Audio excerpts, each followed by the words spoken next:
Yung general aircon service natin na Kia Rio 2013 model mga kabayan, issue nito yung nagbawas ng preyon. Ayun, nung nagbawas ng preyon, ito tuloy yung nag-stack up yung compressor. So, kailangan ganito mga kabayan, no? Yung umiikot yung compressor niya. Yung ganyan. Ayun, hindi umiikot. Okay. So, ito na.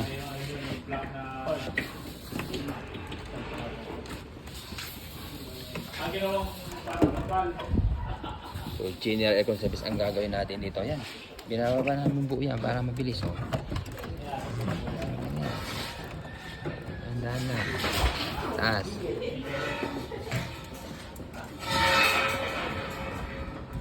Condition natin to guys. Yun no. Taob na. Yung proseso na po tanggal namin ang gas burn. Grabe, nandyan na yung evaporator mo. Alright, kaya palalamigin natin to, i-condition natin to guys.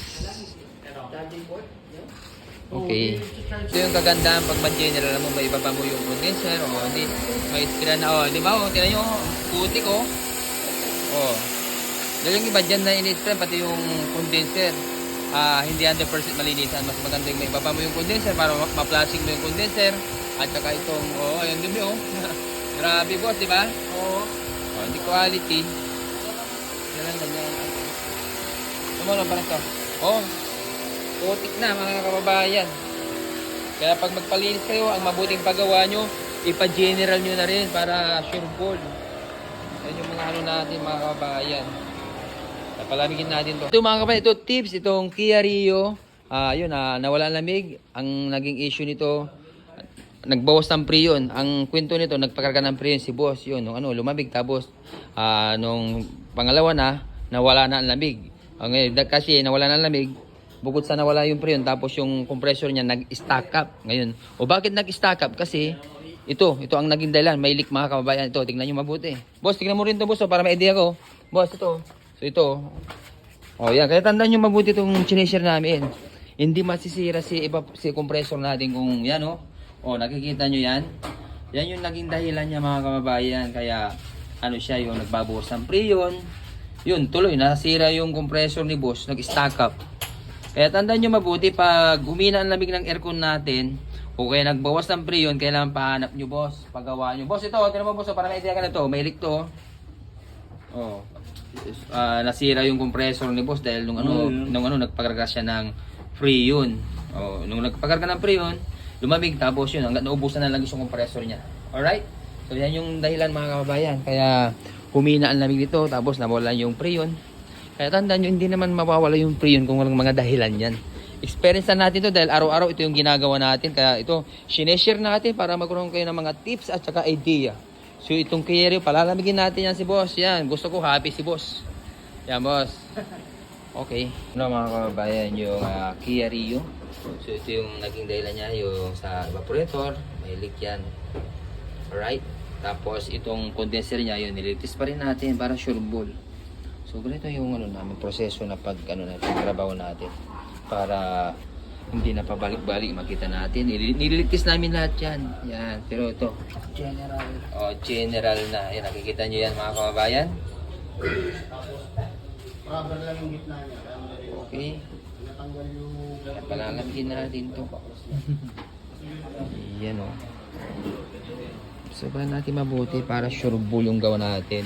Dahil pag may problema, babalik din sa atin. So tayo ang maaabala. Kailangan yung quality, yung gawang may malasakit, gawang may pag-ibig.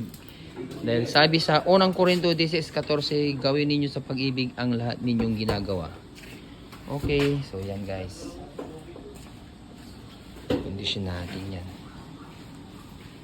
Hello mga boss, ito yung may leak yung evaporator ni boss, diba? Ngayon, ito inobserbahan namin, halos 30 minutes na natin. So, nakita nyo yan, nakikita nyo yan mga kababayan. Tingnan nyo mabuti. Yan, yung ilaw. Ayan, yung itagin mo din mama para hindi, ayun, nakikita nyo, kabuhok lang. Yan, nakikita nyo, parang makalaram tayo sila, Yan, ganyan. Ayan, boss, Boss, nakita mo na, boss, din? Boss, mukhang hindi na makapagsalita. hindi na makapagsalita si boss dahil medyo mabigat na sabi dahil yung compressor niya. Tingnan niyo ganito kailangan maobserbahan nating mabuti mga kababayan. Kanina 'di ba? Hindi umano yan pero inobserbahan namin. Ayun nakita natin kabuhok lang mga kababayan yung leak niya. So kailangan matyaga tayo sa pagliligtas. Kagaya nito, once na hindi mo napansin yan, ayun, bago na yung compressor, evaporator.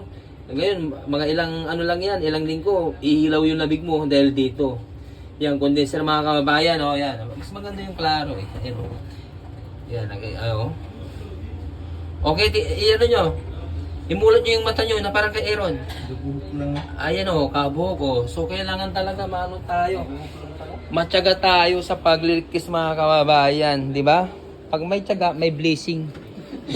So, ayan si boss naman Alright, so yan Kaya ito, kaya tandaan nyo mabuti mga kababayan para hindi tayo mapagastos. Ito, nasira yung compressor niya. Bakit nasira? Ito, yun nga, nagpakarga ng preyon. Ang leak niya sa evaporator, pati yung condenser. Okay, kaya nag-stack up sa compressor niya. O kung umpisa pa lang pinagawa na hindi nagpakarga ng preyon. O hindi nasira yung compressor niya. So, mahal ng compressor mga kababayan. So, kailangan tandaan nyo mabuti. Pag humina ang lamig ng aircon, huwag ugali na magpapakarga ng preyon. Yan ang palagi naming sinishare. Kaya pag may nagpapakarga ng preyon dito mga kababayan, hindi namin kinakargan. Pinapaliwanagan namin yung mga customer namin. So, kailangan talaga may malasakit tayo sa kapwa natin, sa mga customer natin. Dahil ito, halos araw-araw ito yung ginagawa natin, kaya sinishare natin. Ayan si boss. Lungkot. Malungkot na masaya, boss. Malungkot na masaya. Ayan si boss, Hindi, si boss, alis. Nakikita mo naman yung gawa natin, boss, di ba? At saka kung ano yung sira, yun lang natin.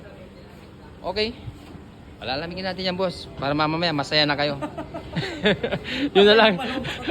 Yun na lang pampatanggal ng lungkot, yung saya. Kailangan yung happy customer, boss.